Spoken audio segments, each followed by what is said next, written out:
कक्षा 10वीं के सभी विद्यार्थियों का स्वागत है मेरे इस वीडियो में। आज हम मीरा के पद में जो पहला पद है आपकी पाठ्य पुस्तक में, उस पद की भावार्थ को समझेंगे। मीरा ने अनेक पद लिखे। उनके पद जो है उतने लोकप्रिय है क्योंकि उनमें एक संगीतात्मकता है। उनको संगीत में पिरोया जा सकता है और शायद यही कारण है कि आपने पढ़ा होगा पाठ प्रवेश के दौरान कि उनके पद केवल उत्तर भारत में ही नहीं बल्कि पूर्वी भारत तक प्रसिद्ध थे। पश्चिम बंगाल तक में लोग इनके भजन और कीर्तन में इनके पदों का प्रयोग करते हैं। पहला पद बहुत ही मधुर पद है। इसमें एक भक्त की बड़ी मार्मिक भावनाओं को अभिव्यक्त किया है।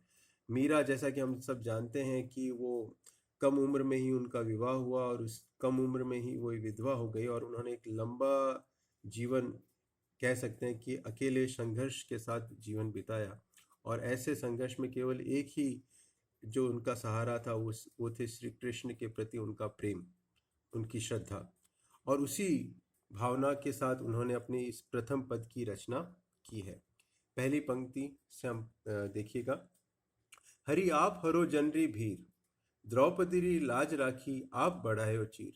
हरि हरि से अभिप्राय, हे श्री कृष्ण आप हरते हो, हर लेते हो, अर्थात उस प्रत्येक जन की पीड़ा को आप हर लेते हो जो अपना जानकर आपकी शरण में आता है। जो आपको अपना सब कुछ जानकर जो भी आपकी शरण में आता है, आप प्रत्येक उस जन की पीड़ा को हर लेते हो।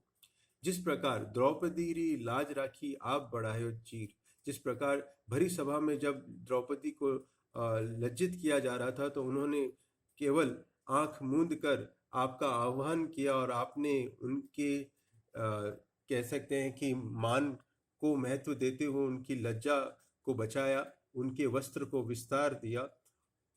उसी प्रकार आगे वो मीरा कहते हैं कि भगत कारण रूप नरहरि धरियो आप शरीर। इस पंक्ति में एक लघु कथा छिपी हुई है। आपने सुना होगा, हिरण्यकश्यप नाम के एक राजा थे जिन्होंने अपने ताकत और बल पर इतना घमंड हो गया कि उन्होंने अपने आप को भगवान कहलाना पसंद किया और वो आम धरती पर रहने वाले लोगों को प्रताड़ित करते थे कि वे उन्हें भगवान के रूप में अपनाएं और उनकी पूजा करें। लेकिन उनके स्वयं पुत्र ने उनको भगवान मानने से इनकार कर दिया। वे थे भक्त प्रहलाद और वो विष्णु के भक्त थे और वो बार बार प्रयास करते उनको मारने का, लेकिन वो प्रहलाद को मार नहीं पाते क्योंकि विष्णु भगवान की उन पर कृपा थी। और आखिर में जब उनकी कर्मों का, उनके बुरे कर्मों का कह सकते हैं कि अंत हुआ तो भगवान विष्णु ने नरसिंह का अवतार धारण किया और उनका वध किया। तो यहाँ पर कहा गया है कि अपने भक्त, प्रिय भक्त प्रहलाद की रक्षा के लिए आपने नरसिंह का अवतार धारण किया।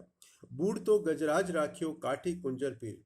गजराज से अभिप्राय है इंद्र का वाहन ऐरावत हाथी, जिसे गजराज कहा जाता है। हाथियों का जो राजा है गजराज, वो इंद्र की सवारी है।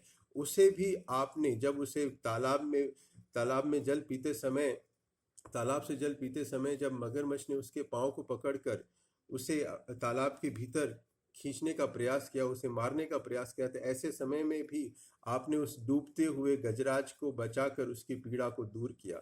कुछ उसी प्रकार दासी मीरा लाल गिरधर हरो मारी भी। कुछ उसी प्रकार आपकी ये दासी मीरा आपसे बार बार विनती करती है कि मुझे मेरे इन सांसारिक दुखों से मुक्ति प्रदान करे, अर्थात मुझ पर भी द्रौपदी के समान, प्रहलाद के समान, गजराज के समान मुझ पर भी अपनी कृपा बरसाएं और मुझे भी इन संसार के दुखों से, मोह माया के बंधनों से मुक्त करें और अपनी शरण में ले लें। तो इस तरह इनके प्रथम पद का भावार्थ मैंने आपको समझाया। आशा करता हूं कि आप सभी को समझ में आया होगा। धन्यवाद।